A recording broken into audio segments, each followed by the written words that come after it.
Good morning. Good morning. Good morning. Oh, looking a bit bright today. Bright light on. Hey, lights, bright lights. I'll go down a bit. I don't know if you can hear. The rain is lashing down on the conservatory roof. It sounds like torrential rain out there, but we still sent the kids out to school in it. Hurrah! Good morning, Kay. Move that out of the way. Good morning, Eva. Good morning. Good morning. Good morning. Good morning. Good morning, Jess. Good morning, Paula. Good morning, Jay. Welcome to October. It's definitely October weather outside today in our little corner of South England. It is, well, the garden's getting watered, put it that way. Glad I'm not actually outside in it, to be honest. Good morning, Sylvie. Eric's staring. It's all right, go back to sleep. Nothing to see here. Good morning, Maria. Yeah, October. I have no idea where this year's gone. Good morning, Sue. Good morning, Tess. Tess is in a hotel near Pinewood Studios. Oh, classic British institution. Just finished doing a filming course for the week. Oh, fantastic. Love my hair. Oh, love my hair. Thank you. I just washed it and that was it. Thank you. Jess, my favourite month and my birthday month. Jess, you and me both. Tessa, good morning, Tessa. Freezing in Scotland. Yep, I bet it is. Good morning, Karen. Cold there as well. Good morning, Ellen. Yes, it's definitely October, autumn weather here, and very wet, incredibly wet. Good morning, Christine, from a very windy North Dorset. Yep, it's blowing a hoolie out there. It is. Good morning, Christine, and good morning, Susan. Wow, lots of lovely people. Thank you so much for joining me this morning. Although, to be fair, you wouldn't want to be outside today. Not pleasant at all. So it is October, and I seriously don't know where this year's gone. Sue's been dashing around the garden picking up my flower pots. Oh, yeah. I looked outside, and it was quite a lot of leaves and flower petals and all sorts. Jay is in a wet and windy Cornwall. Yep, I bet it is wet and windy down there too, right on the edge of the country. Good morning, Vanessa. Yesterday was beautiful. The sun was shining, and each time I stepped out into the garden, which was quite frequently because it was so lovely out there, the air was crisp and crunchy, if that makes sense, and smelled of autumn. And someone later on in the afternoon, one of the neighbours was having a bonfire as well. So you had that bonfire smell wafting over as well. It was so bang on autumn. It was beautiful out there. Good morning, Lani. Good morning, Sue. Good morning, Kerry. Sue, there goes all the leaves off your Acer. Oh, yeah, they don't like being wind battered either, do they? They get wind burnt, don't they? Yeah, we've got a couple of Acers. Good morning, Beck. Wow, lots of lovely people. Thank you for joining me. So when I was pondering what to talk about today, I know several people asked me to talk about tarot, but it's such a huge subject that I turned it into an online Zoom workshop, which starts at the beginning of November for 5 weeks, because we just wouldn't cover it in a chat. And I think it needs to be a sort of face-to-face interactive thing. So that's up and running, and it's almost fully booked pretty much. I could probably squeak one more person in, but I don't want to overload it because I don't want to have too many people in the group. But in 24 hours, it pretty much sold out. So you guys are absolutely awesome. Thank you to those that have joined up for it. Looking forward to that.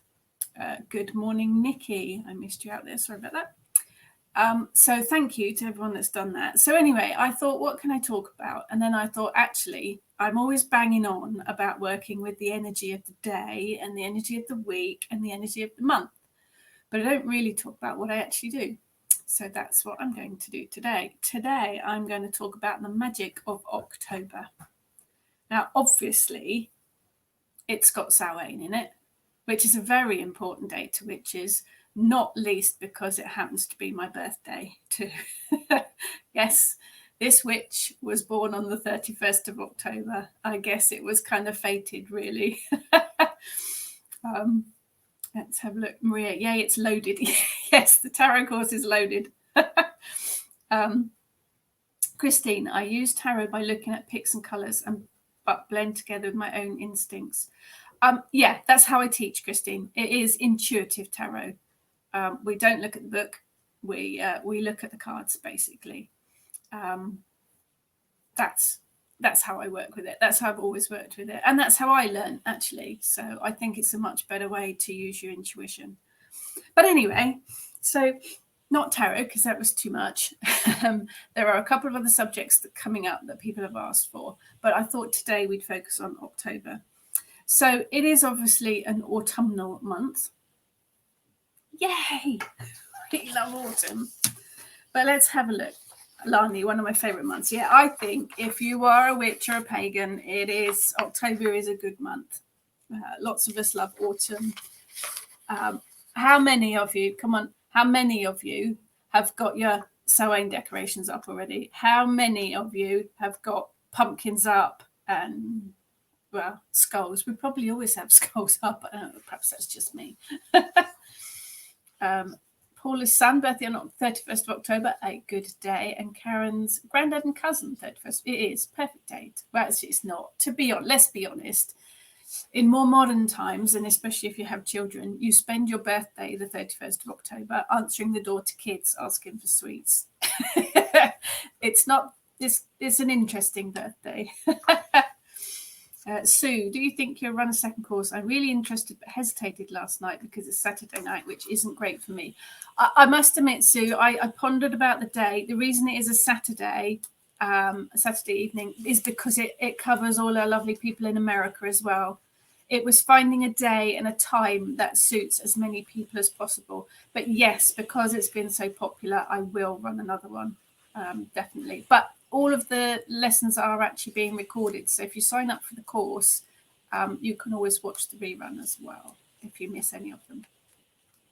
Jess, it's Samhain every day in your house. Yeah, I think we are. Yep, Kerry's got her decorations up. Maria, always have witches stuff up. Yep. Lani's in the middle of trying to decorate. Christine has a box of Halloween things out for dusting. Yeah. Decorations on the stairs with fruit and nuts and coloured leaves and pine cones. Brilliant. Brilliant, brilliant, brilliant. Sue, the kids don't come to my house after I answer the door in my cape. Actually, the local children come to the house to see our house, specifically to see me in my cloak. Tess is making miniature Halloween babies and pumpkins. Oh, cool. Miniature Halloween babies sounds quite interesting. It will be a very different Halloween this year, I think, particularly in the UK. I'm not sure it will happen specifically as it used to. But there you go. Onwards to next year. Karen has half of hers up. Yeah, I have started. I've done my altar pictures to follow later. Anyway, let's have a look at October. Obviously, it is Samhain, Hallowmas, All Hallows at the end of the month. But I think it's a period between times. The leaves are starting to change. The air's crisp. The dark nights are drawing in. It is said to be a time when the veil between the worlds are thinner. I think if you work with the spirit world, then you always have access anyway. But it is thinner at a couple of times of the year, Samhain being one of them, and a time to remember your ancestors and those that have gone before you. I think it's a very dramatic and atmospheric month, and obviously a good excuse to get all your witch decorations up. If you can work magic outside, even better. Perhaps not today, like where we are, where it's torrential rain, but yesterday when it was clear and dry and the air was so autumny, it was brilliant. Get a fire going, candles in the dark evenings, absolutely brilliant. And of course, last night was a full moon, and we've got another one at the end of the month as well. So I'm going to be working a spell in a minute with mirror magic. And I think October is a brilliant time to be working with mirror magic. And it also draws in the energy of the full moon as well. And don't forget, if you missed the full moon last night, you can still work with the full moon magic today as well. And full moon, it spans about 3 or 4 days, really. You can get away with it. It's also a good time to work with divination, obviously connection with the spirit world, but also divination to look forward. Scrying outside under the moon's perfect as well. Doesn't need to be fancy. Cauldron or a dish filled with water, or even an old bucket, or even after today's wet weather, a puddle. You can scry quite easily with a puddle. Maria, not worked mirror magic before. Mirror magic is fascinating, and it has a really long history too. Mirror magic also covers scrying and anything with a polished or reflective surface. Good morning, Leslie. So yeah, I'll be doing a mirror magic spell in just a short while. October, also a good month for protection spells. You can create protective amulets and pouches. Several things to focus on, such as bringing energy back into whatever you are doing and finding a way to balance feelings and emotions and what goes on in your everyday life. Brilliant time for doing that. Also take a moment to look at how you've been doing over the last few weeks, the last few months. What negative energy have you been putting out into the world? We all do it, not consciously, but we all do it. What have you not done that you should have done? Recognize and acknowledge those issues and actions, and even the feelings, and then let them go. Let the energy of October's moon remove them from you. Then you can refocus, put plans into action to bring heap loads of positive energy into your life. Be thankful for what you have and move forward with a leap in your step and a song in your heart. Well, okay, that's quite musically dramatical, but you get the idea. Lots and lots of things you can do on Samhain in particular. Check my blog and the Kitchen Witch blog and my Pathos blog. Lots and lots of ideas of what to do on Samhain. But obviously you can decorate your altar before then. I think I've talked about this before. The Sabbats aren't just a set date on the calendar. The Sabbats are a period of time. So I decorated my altar the day before yesterday for Samhain, and that will come up and go over right past the end of the month. It's a phase of the year rather than just one particular day. But obviously pumpkins. I was very excited to get my first pumpkin in my Riverford veg box yesterday. Nice big green pumpkin. Squashes, apples, pomegranates, marigolds and chrysanthemums. The garden's kind of winding down now. We have been tidying up and mulching and getting it ready for the autumn. A few dahlias still out, but chrysanthemums and asters will be doing really well at the moment. We've still got roses flowering actually. But autumn leaves, nuts, seeds and corn dollies, because basically October is the season of the witch. So make the most of it. For magical energy, let go, basically, inner cleansing. This is all about looking at your inner self, looking at your inner issues, your inner problems, clearing them out, letting them go. Good morning, Lizzie. Don't worry about being late. You can always catch the rest on the replay. Sue, the garden going to sleep now. Yep, Ayers has pretty much almost been put to bed now. We've got to take the dahlias into the greenhouse, but that's about it. But yes, October energy is all about letting go and inner work to release. I think it's also about karma and reincarnation, justice and balance. Lots and lots of work you can do to bring about balance. It's about inner harmony as well. And it's about finding that inner balance and that inner harmony with yourself and also with everything that you do, whether it's your work life or your home life or a combination of it all. Find that sweet spot, that balance that we're all looking for. And I've had quite a few people this week say, how do you manage to do it all? I'm struggling, or I've lost a connection with it. How do you manage to keep up everything, for want of a better word, normal, and your witchcraft? Honestly, I don't always. I really don't. There are days when I crash and burn. Absolutely. I don't think anybody can be a super witch. You have to balance. I am a working wife and mother and teenage kids and sleepy dachshunds at the moment. So I think you have got to balance it all, and it's not always easy. I think there comes a point where you have to balance priorities, and quite often the mundane stuff does come first. But also perhaps October as well is a good month to have a look at this balance and see what you can do to bring about some more self-care time for yourself, and also juggle it about so that you can perhaps work in some time for yourself. I think that's quite essential, actually. But also with the witchy stuff, see where you can work it into your daily routine. There is the basic stuff about hoovering and dusting, which we all do on occasion. I hoover a lot. I don't dust very often. Only when someone's coming round normally. But when you do the housework, you can work your witchy stuff into it. You can add herbal tea bags to your floor washes. You can add chants when you're dusting and cleaning to clear the negative energy. You can work your smudging routine into your housework as well. There's all sorts of stuff that you can work into your daily routine. There isn't, I don't think there's not two separate things. There's not a witch here and a human being or a mother or a wife or whatever over here. It is possible to meld some of it together. I don't kind of separate them generally. It's who I am, it's how I live my life. But it is important to kind of work some self-care time in. Even if it's just 5 or 10 minutes in the morning or evening to meditate, it's something.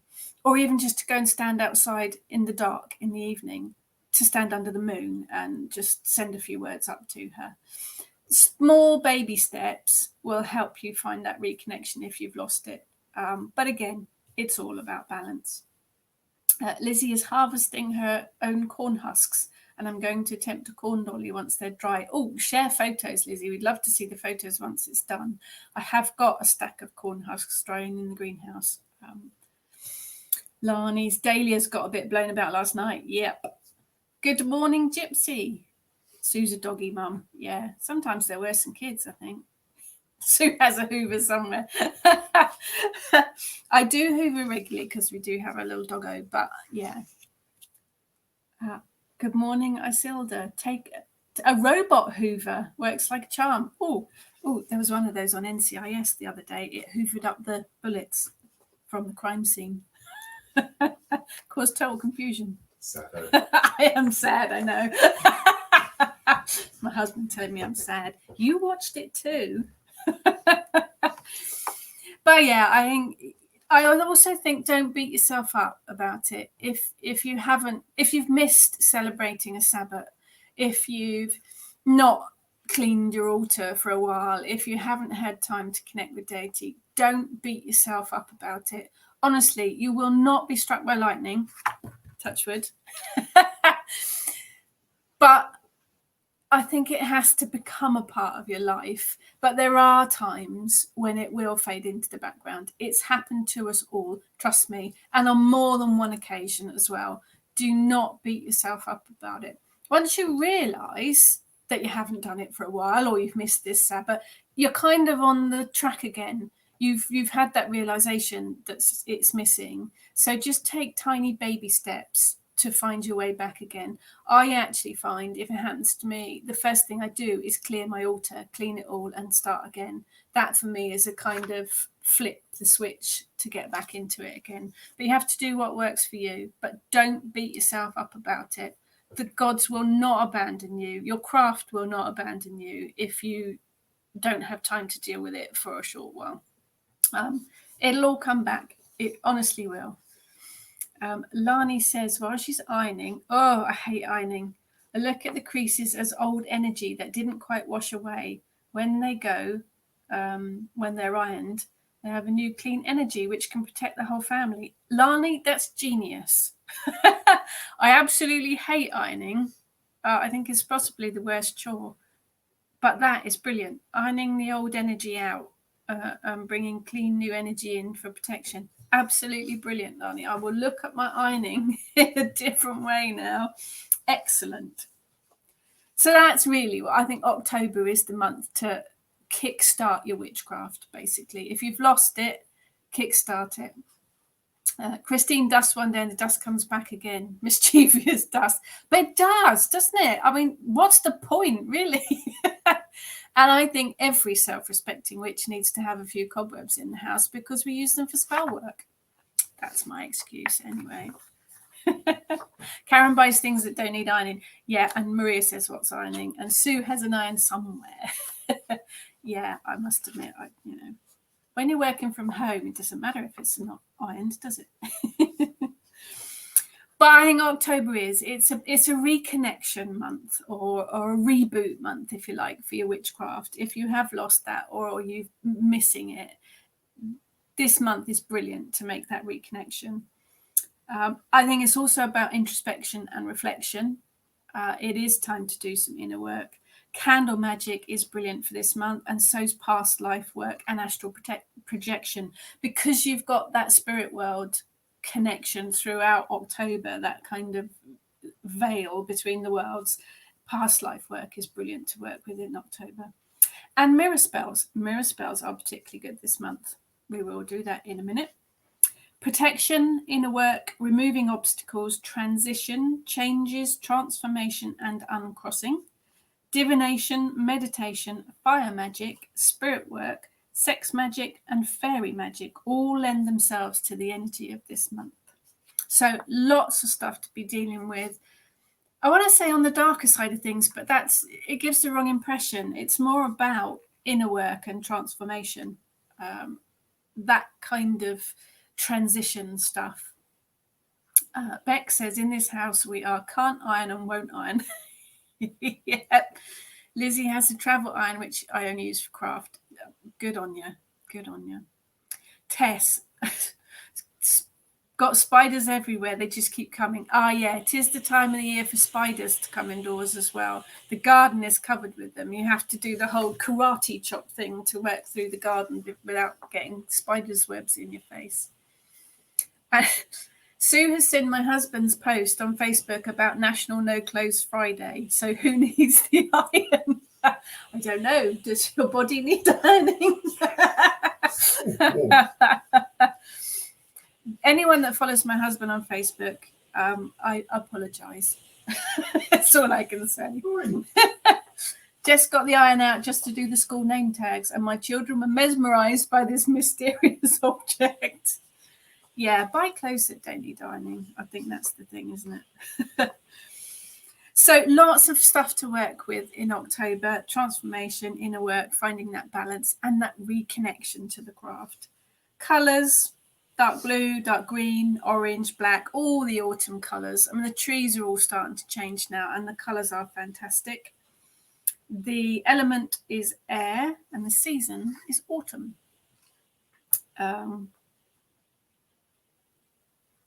October moon names. Now, moon names are interesting. Lots of the moon names that we are familiar with come from Native American tribes, and each tribe will have a slightly different name. There's lots of Japanese names for moons as well, and some old Celtic ones as well.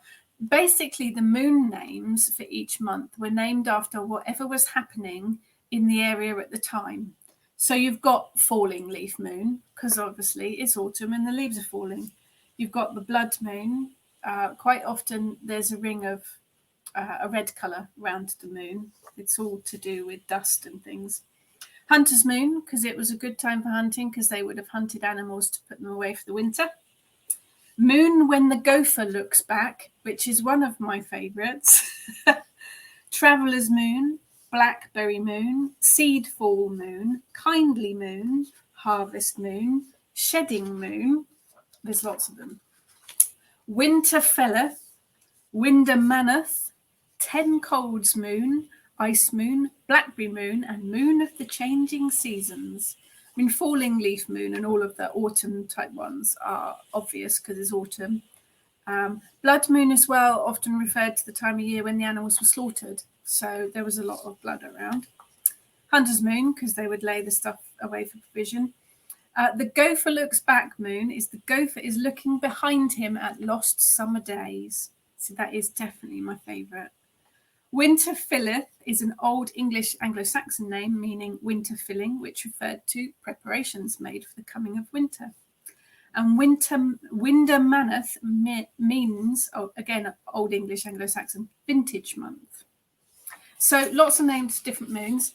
I always encourage people to make your own moon names for each month according to what happens in your area, because obviously it will be different across the world. And much as I like moon when the gopher looks back, it doesn't have any relevance to me because we don't have gophers. So it doesn't make much sense. But there you go. Lots of herbs that correspond with October, and I will whiz through them. And then we can get on with the spell. Ash, Belladonna, bearing in mind that the whole plant of Belladonna is extremely toxic. The Romans used to use it as poison. Always wear gloves when handling Belladonna. It is deadly poisonous. Dittany, elder, fern, heather, myrrh, morning glory, mugwort, periwinkle, thistle, and willow. I associate all of those with October because they've all got the properties for releasing and protection, cleansing, and changes, transitions. Christine has a soggy moon. Yes, hers is a bit soggy too. October, the moon of sogginess. Foods and spices for October. Almonds, apples, bay, cinnamon, grapefruit, parsley, pasta, saffron. Love saffron. Saffron buns are yummy. Sage, star anise, another one of my favourites, and thyme. Again, because all of those foods are associated with the energies of October. Lots of crystals to work with. Bloodstone, which is perfect for October. Fluorite, for me, that's the cleansing and the connection to the spirit world for that one. Garnet, labradorite, lepidolite, malachite, black obsidian, petrified wood, tourmaline, turquoise, and unakite. All really good crystals to work with for October, again, because of the properties and how they associate with the properties of October. Karen says cake. Cake's good for any month, Karen. October for me is birthday cake, so definitely have cake on the list there. Although I have got a very nice blackberry jam cake recipe that I'm going to test out this week. Lots of moon deities to work with for October, associated with, again, the energies of the moon for October. Arianrod, Blothuwith, or Blodeuwed, if you want to say it how it's actually spelled, but I do understand it is pronounced Blothuwith. Ceredwin, and there's an Aztec moon goddess, and I have no idea how to pronounce her name. Koyol Aksuki, probably nothing like how it's actually pronounced. Hecate, Isis, Kali, Mat, Parvati, and Thoth. All really, really good deities to work with for October. So lots and lots of information there, but as always, trust your intuition. Go with what you've got in your cupboards, go with what's growing in your garden, go with what you feel is right for the month. Lizzie, barley flour is really good to use this time of the year. Well, actually, yes, because Samhain is the third celebration as well of the third and last harvest. So you've got a lot of the harvest type connection as well, which is brilliant. But yes, Lisa, birthday cake for me too next week. Oh, all the best people have birthdays in October, don't we? Right, now let's do a little bit of techie. Now that I've moved my mouse. Let's try not to log myself out. Let's do this techie stuff. I hope you can see that all right. Let's move that somewhere where I can find it. That's right. And we're going to do some spell work. So I've got a mirror spell to work with today. I will actually write a blog. Let's turn the sound off. There will be a second. Let's mute that one. Do it from here. Do it from here. There we are. Done it. Oh, tech stuff, eh? Have no idea what I was saying now. No idea at all. Yes, I think I will write a blog about mirror magic because it is quite interesting. So do look out for a mirror magic blog. Lizzie, yes, and it was the flour used before wheat came to the UK. Yes, barley. There's lots of old, they call ancient grains, aren't they? Like, yes, sorry about the echoing, Tess. It should be gone now. Two speakers on in the same house doesn't work. There's lots of ancient grains, isn't there? Spelt's one of the old ones as well, isn't it? Before wheat arrived.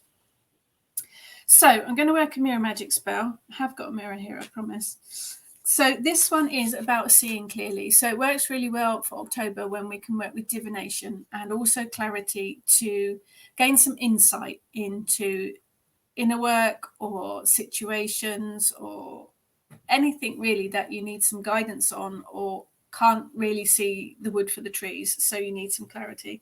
But this one is really good to work with, and it also ties in with the full moon as well. So you need a mirror, obviously. I have to work out which camera I'm actually looking at. A mirror, small one really, that you can hold in the palm of your hand works best. And you need a candle. Doesn't matter what color, whatever works for you. I picked that one up because that's what happened to be in it. And then you need bay leaf. Just one will do, actually, just one bay leaf. These are really big bay leaves from the Asian supermarket, although I have got some in my garden. And then you need herbs for insight and clarity. So I have juniper, if you can see those there. I have juniper berries, cardamom and clove. They're all good for insight and clarity. And then I've got herbs for psychic abilities, mugwort, rose, thyme and star anise. But go with what you've got. Go with what you're drawn to particularly. You need a fireproof dish. I have my little cauldron here. Doesn't have to be a fancy cauldron. You can use an old bucket or an old casserole dish, so long as it's metal and fireproof. Sue says the Asda bay leaves are big. Excellent. Yeah, don't think that you have to buy all your ingredients from super expensive suppliers. Don't think they have to be gathered at dawn by a virgin standing on one leg with her left eye blindfolded. Don't complicate matters. If you don't grow it in your garden, buy it in the farmer's market or the Asian supermarkets or the supermarket. It really, really doesn't matter. A bay leaf is a bay leaf is a bay leaf. Again, I'm the same with salt. Doesn't have to be fancy, expensive salt from the Himalayas, and it doesn't have to be any particular colour. It can be good old supermarket basic table salt. Salt is salt is salt. So you might feel differently, but that's how I work with it. Which shouldn't be expensive. You should use just whatever you've got or whatever you've got to hand. It all works. It's all got the same magical properties. At the end of the day, it's your intent that's important anyway. So I'm going to light the candle, not with my whizzy bang lightsaber because I managed to explode it. So I'm using good old matches. So light your candle, and then you need to write the word clarity on your bay leaf. You can write insight if you'd prefer. I'm going to write clarity. Christine, I gathered my bay leaves the other day and they are drying at the moment. Love to burn them because they crackle and it makes me feel extra witchy. Yes, they do, don't they? Bay leaves do make a fantastic sound when they're burnt. So I have written clarity on the bay leaf. You can write insight or whatever word you feel drawn to write, really. Then you set fire to it, which is always the good bit. And it does make a good crackling sound. I should have got my tongs, really. I'll try not to burn myself.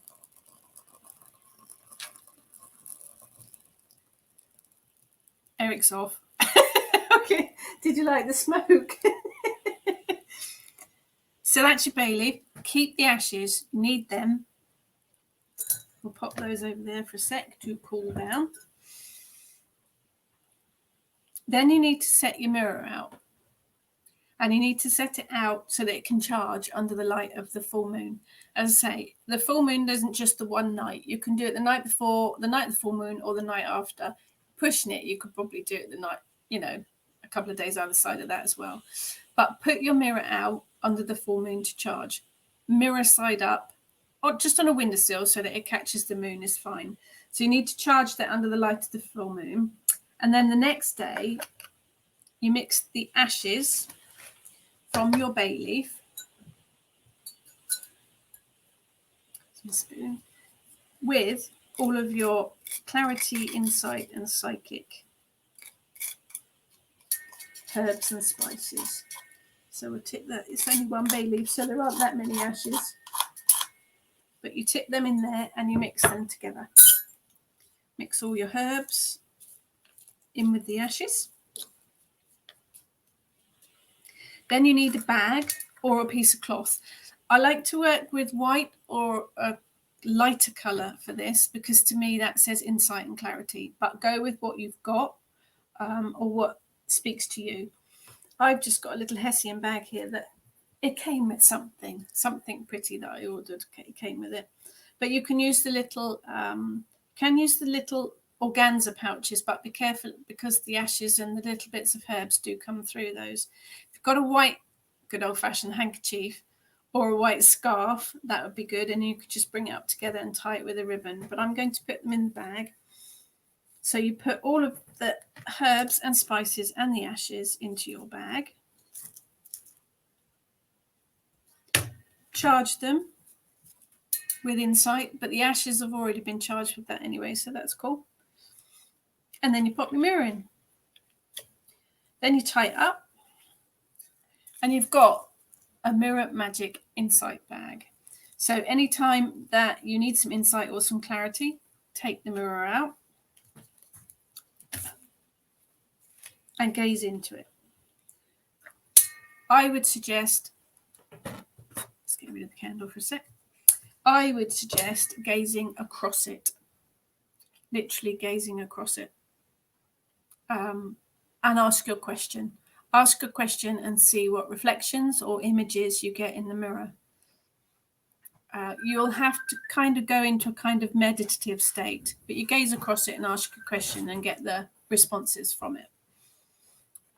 Then when you've done it, pop it back in and it'll recharge again. If you need a little bit more insight, as you take the mirror out, take a pinch of your herbs from the bag and throw them to the winds and ask for a bit more clarity and insight. Pop your mirror back in and it recharges. Once you've depleted all the herbs, once you've thrown them to the wind each time, you just repeat the spell to recharge the mirror. And then you've got a little divination tool. They're all cool and ready to go. Oh, yeah. That was last week. Very simple, but very easy to do. Oh, okay. So that's cool. Any questions for anybody about October, about the spell, about witchcraft, about anything at all? Pop them in the questions. But very simple with the mirror spell. So we'll cover some more mirror magic. It is a fascinating subject. But you don't, if you haven't got a mirror, just a polished stone will work. Something, if you've got one of the palm stones that's got a nice shiny surface to it, that would work as well. It doesn't have to be a mirror. As long as it's got that shiny reflective surface, it'll be fine. Sue, should you recharge the mirror under a full moon every month? That would be absolutely perfect, Sue. Yep, absolutely perfect. Just pop the mirror out under the full moon for the night of the full moon and you're done, recharged. And then you can add a few more of the herbs to the bag as well if you've used them. So yeah, absolutely. And so you don't have to, if you haven't got bay leaves, you can use a piece of paper to write your petition on as well. Christine, what about a black mirror? I did talk about black mirrors slightly when I did my scrying talk. Yes, if you've got a black mirror, that would be cool as well. If you don't have a black mirror, you can just paint a piece of glass, paint it black on one side. That would be absolutely perfect. Black mirrors are brilliant for scrying. Tess, does a red ring around the moon indicate that trouble is far behind, trouble coming? That's from Practical Magic, isn't it? Yes, they do say there's blood on the moon. It's one of those folklore things, isn't it? It is one of those folklore things. I am just going to have a look because I did write about that. Bear with me a second and I will have a look because I did write about it. This October Magic comes from my book. That's not out yet. It comes from Beneath the Moon, which will be out next year. But let's have a look on. Bear with me a second. A blood moon. Here we go. Because I don't remember everything, so do have to look it up. Bear with me a second and I will find it for you. Blood moon.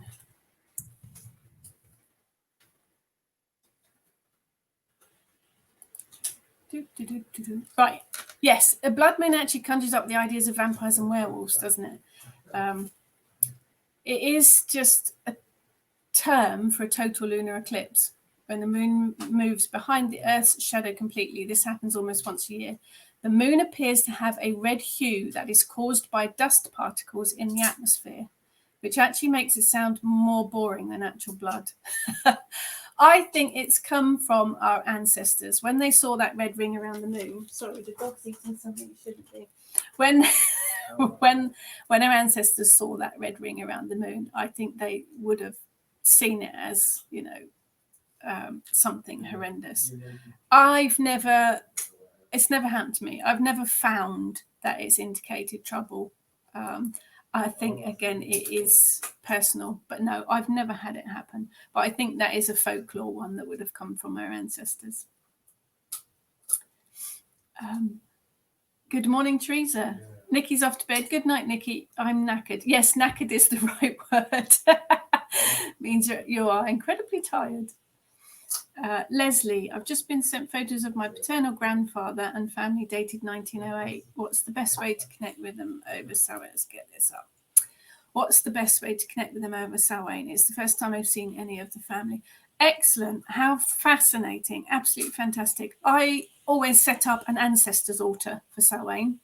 I've got some pictures of my grandparents who are no longer with us and my great-grandparents and my great-great-grandparents. So, yes, I always set up an ancestors altar in a way to honour them. Just pop those photos up on a little altar. I've got an RAF badge from one of my great uncles, and I've got a brooch from my grandmother, and I put those on the altar as well. Make a few offerings to them as well, if they like to drink, or put some alcohol on there as well as offerings. But yes, I would set up a little altar for them, and then that will make the connection. You'll find if they want to come through, they'll come through.